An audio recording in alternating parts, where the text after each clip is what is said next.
Alright, so buckle up. Movie starts with Anna, a girl created through genetic engineering for a special purpose, to cure her sick sister, Kate. Anna's main role in life is to be a donor for Kate. Later on, Anna shares how her mom, Sarah, gives up her job to care for Kate. Sarah spends her days cooking and cleaning for her older daughter. Anna also notes that her Aunt Kelly works part-time to help take care of Kate and her younger sister. Kate is battling cancer with a limited time left, but her mom, Sarah, is determined to fight for her.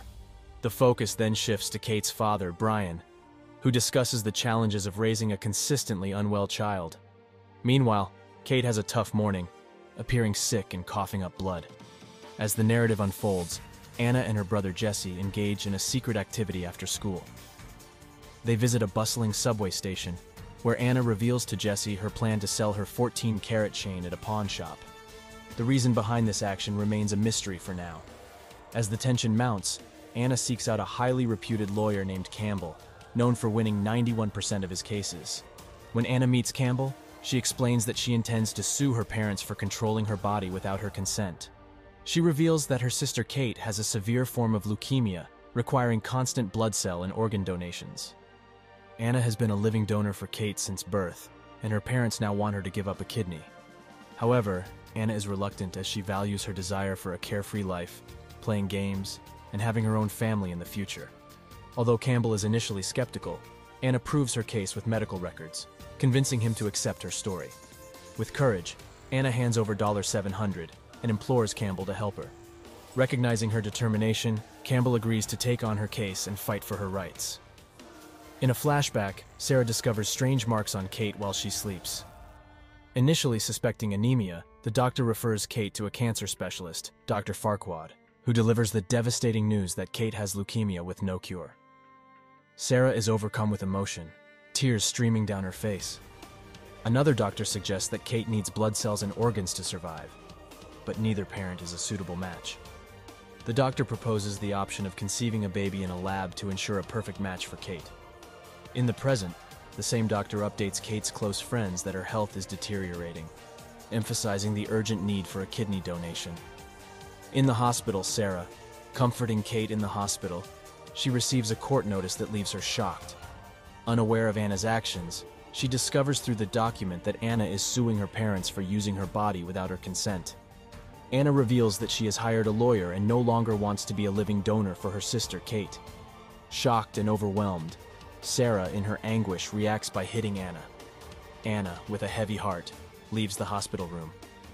Brian, a dedicated firefighter, rushes home after Sarah's call.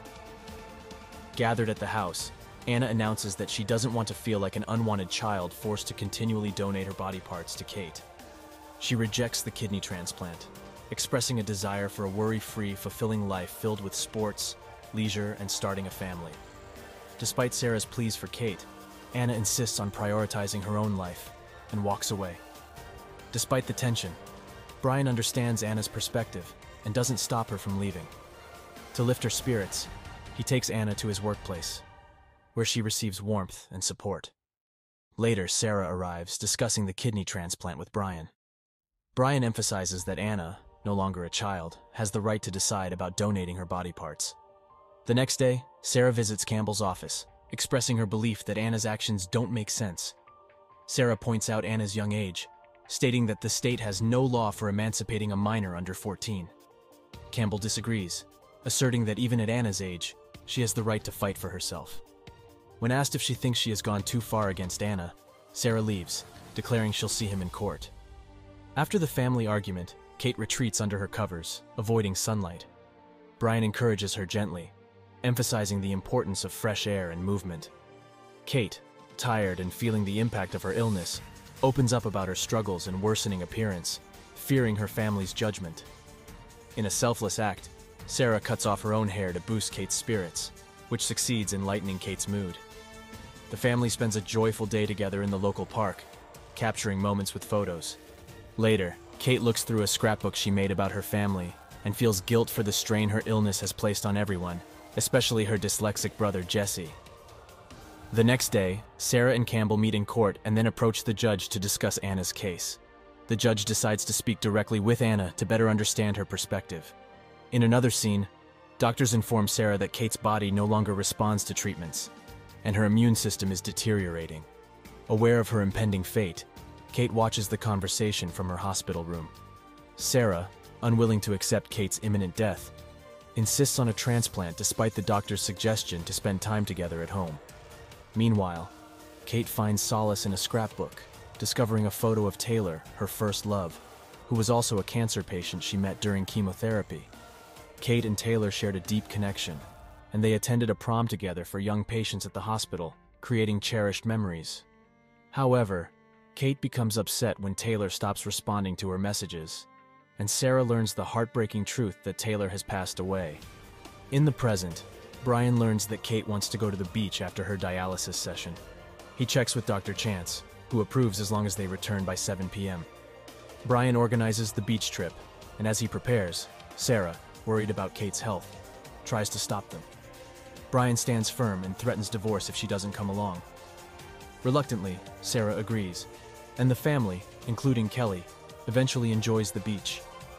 Kate's happiness is palpable, and they return to the hospital before Dr. Chance's deadline. Following this day, the court addresses Anna's case. During the hearing, a revealing memory emerges. Kate once attempted suicide upon learning of Taylor's death, and Anna intervened just in time.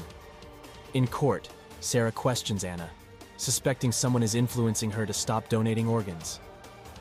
As tension rises, Jesse steps in and discloses that Kate wants to die, and Anna is carrying out her sister's wishes. Sarah is initially shocked, but with Brian supporting Jesse's claims, she comes to terms with the news. Meanwhile, Campbell unexpectedly collapses, later revealed to be epileptic. He took Anna's case out of empathy for her lack of control over her body. Once Campbell recovers, the court case is set to continue. Back at the hospital, Brian tries to lighten the mood by ordering pizza.